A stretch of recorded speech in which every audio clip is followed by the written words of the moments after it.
Welcome to the Live It Right podcast, hosted by John and Caitlin Lindsay. We're going to be talking all things health and wellness, from food, fitness, relationships. So if you want to live your best life and live it right, join us for this conversation. So whether you're a health enthusiast, a busy professional, or someone looking to achieve a more fulfilling life, you're in the right place. Tune in, subscribe, and join our community as we explore the path to living it right. Let's go.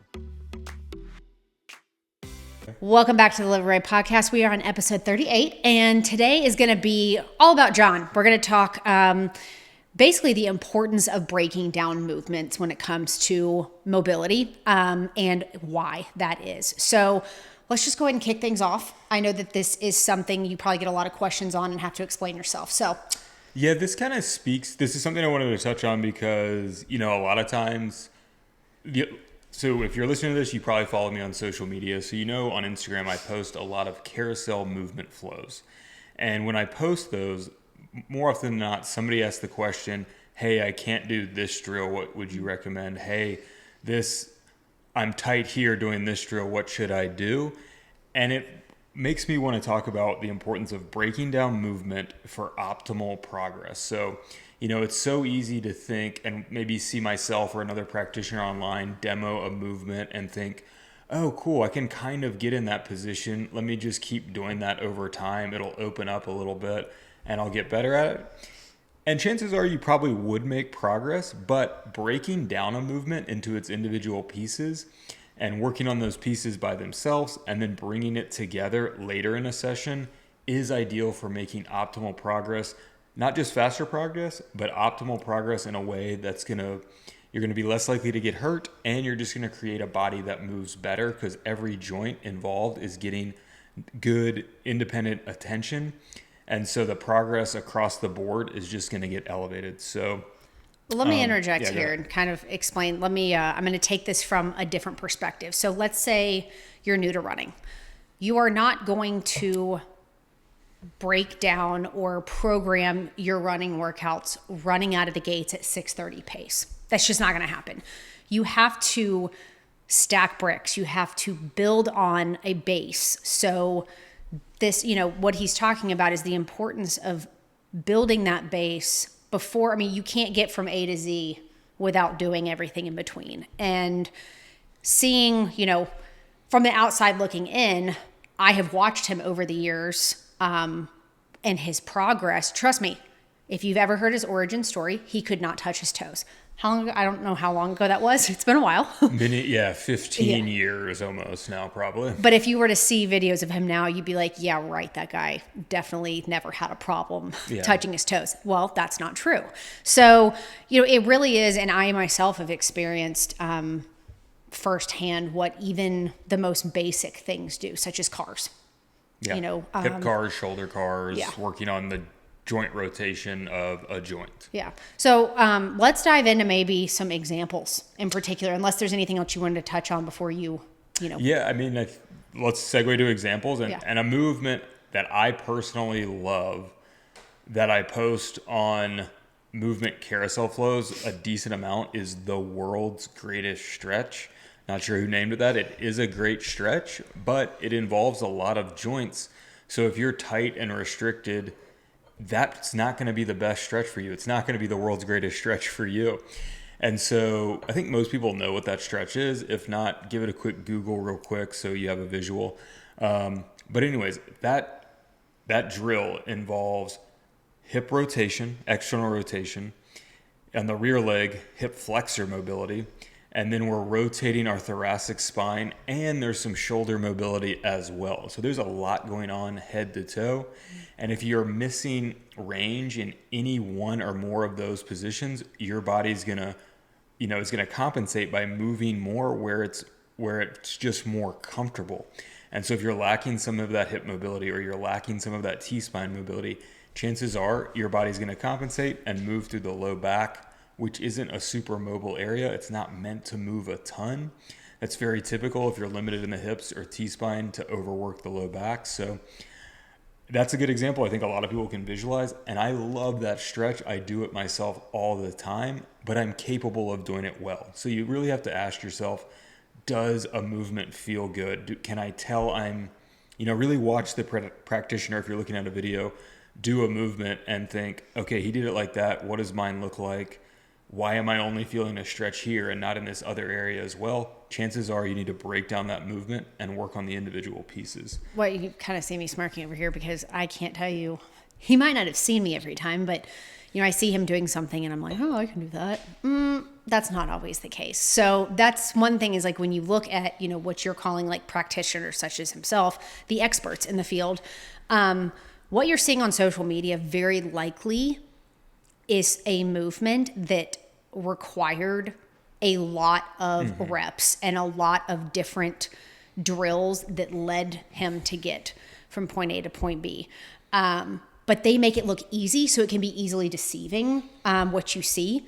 But, just take a few steps back, start from, the ground level, and you'll see, trust me, from personal experience, you will see why these people are telling you to do it a certain way or to practice these 4 drills to master this one. There's a very clear reason why why people like John break it down that way. And you'll see why when you actually try it.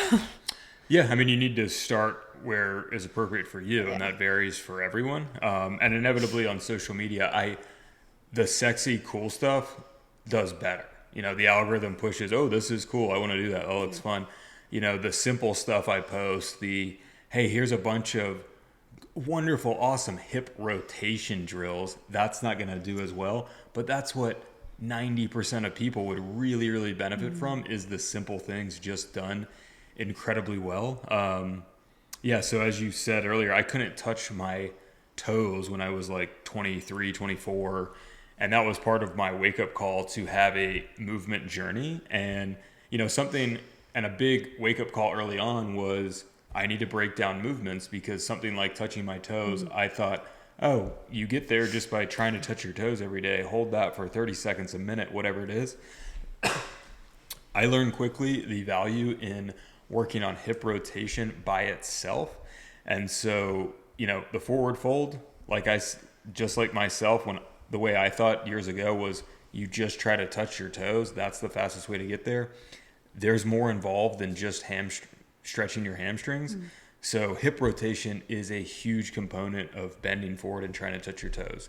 If your hips do not rotate well, you're going to be limited. Calf mobility as well. As you stretch deeper into a forward fold, your calves get more involved. If they're tight, you're going to be limited. And then finally, spinal flexion. You're rounding forward at the spine. If any of the vertebrae are lacking spinal flexion, you're going to be limited. So, doing a spinal flexion drill where you concentrate on moving one vertebrae at a time is incredibly valuable for improving your forward fold. So just a forward fold that looks like a very simple movement. We've got hip rotation, hamstring mobility, calf mobility, and spinal flexion. Any of those are limited, your ability is going to be limited. So the way I structure programming, and we'll post a YouTube video for level 1 of this, is we train all those pieces individually, and then the last drill you do within a program is an appropriately scaled version of the movement you're trying to accomplish. So it's unlikely it's the full version of the movement. Like for a forward fold, it'd be, palms to floor. It's a body roll instead, something like that. And that's how you make progress. You work the individual pieces, and then the last drill you do, in most cases, is a scalable version of the movement that you're able to execute well. Well, it's funny. I'm going to go back. You were mentioning, what you probably knew as, how to do a forward fold was, do the forward fold, hold it for 30 seconds, and, you'll just progress. It brought me back. I'm going to kind of age us a little bit. We've almost been out of high school for 20 years. Oof.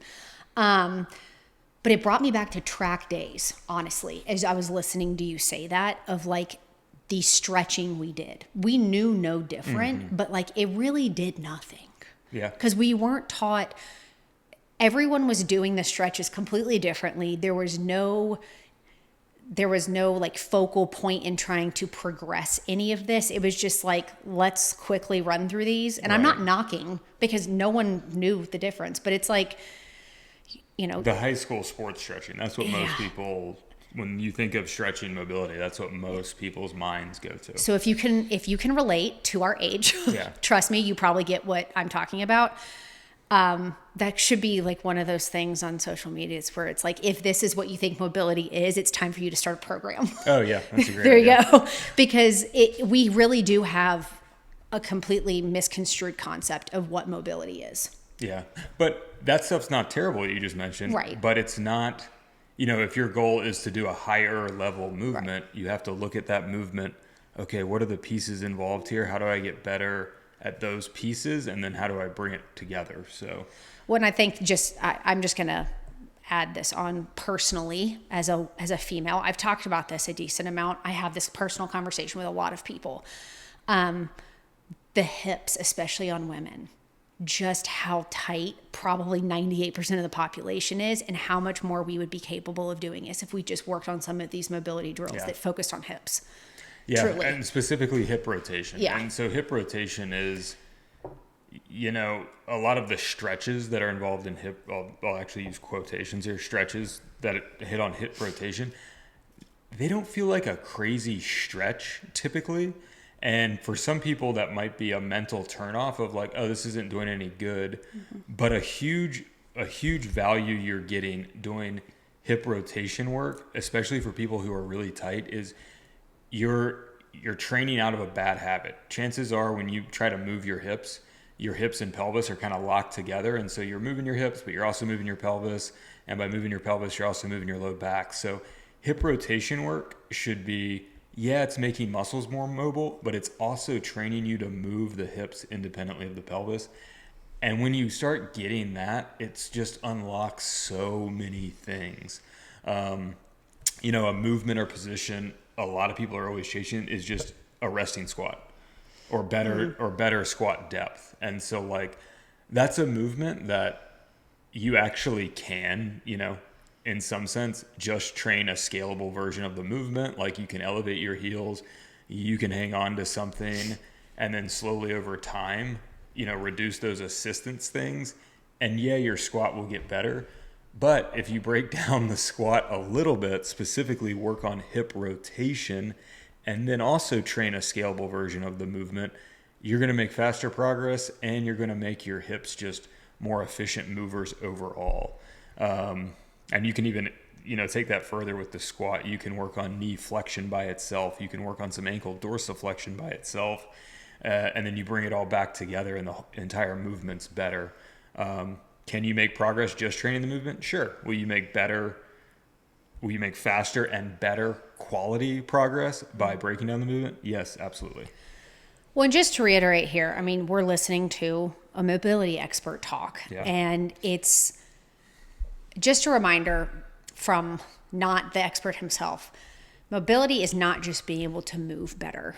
It's being able to live longer. That's one thing that you talk about. This is being able to get on the ground and play with your grandkids, being able to get outside and do things with people that you love many, many years past because you took the steps earlier in life to be able to continue to move better so you don't get stiff and you can live a more fulfilling. It sounds like I'm getting deep here, but it really does unlock so many doors for you, just the basis of just being able to move better. So, yeah, no doubt. And again, don't think if you're already a good mover, you can't just do full body stretches. You definitely can. That's typically what my personal mobility practice looks like. But I've been on this journey for 13, 14 years, and I couldn't do 1% of the things I can do now. It took, the biggest wake up call to me was a couple wake up calls, but it's being consistent, executing drills really, really well. And the third thing was understanding the importance of single joint mobility work, making sure each joint works really well before you're bringing it into a movement that involves more joints. So one more thing I'll touch on, because we'll probably post this video as well in the show notes, is the Cossack squat. So you talked about getting on the floor, so that reminded me of this. My favorite way to get on the floor is a Cossack squat, lowering down into it and getting back up. I probably do on a normal day, 6 to 8 Cossack squats a day, just because I like to do it getting on and off the floor. But I can do that very easily. And so I'm just greasing the groove. Yeah. If you can't even get close to the floor on a Cossack squat, I hope you're not just trying to train the movement, because that's a drill. That was a humbling one. You're probably not going to get anywhere. I mean, you might make some progress, but man, is it going to be slow, because there is a lot involved in a Cossack squat. So I'll quickly break it down, but please check out the video if you want to see a little follow along style. Hip rotation, adductor mobility, inner thigh mobility, hamstring mobility, a little bit of ankle dorsiflexion, and there's this balance and stability component as well. There is a lot going on in that movement.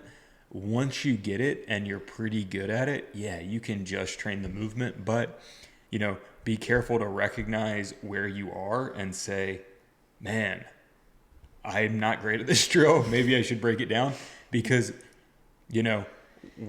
best case scenario, you just probably get frustrated and give up on the drill. Worst case scenario, you might get hurt trying to force a range you don't have. So we can wrap this up, but I just wanted to, I felt like an episode like this is necessary, just because so many of my posts on social media that do pretty well are movements that require a fair number of prerequisites. And I know a lot of people ask questions of, how do I get better at that movement? And it's like, you got to take a step back and train the individual pieces involved in it. So in the show notes, we'll post a forward fold level 1 breakdown, a squat breakdown, and a Cossack squat breakdown.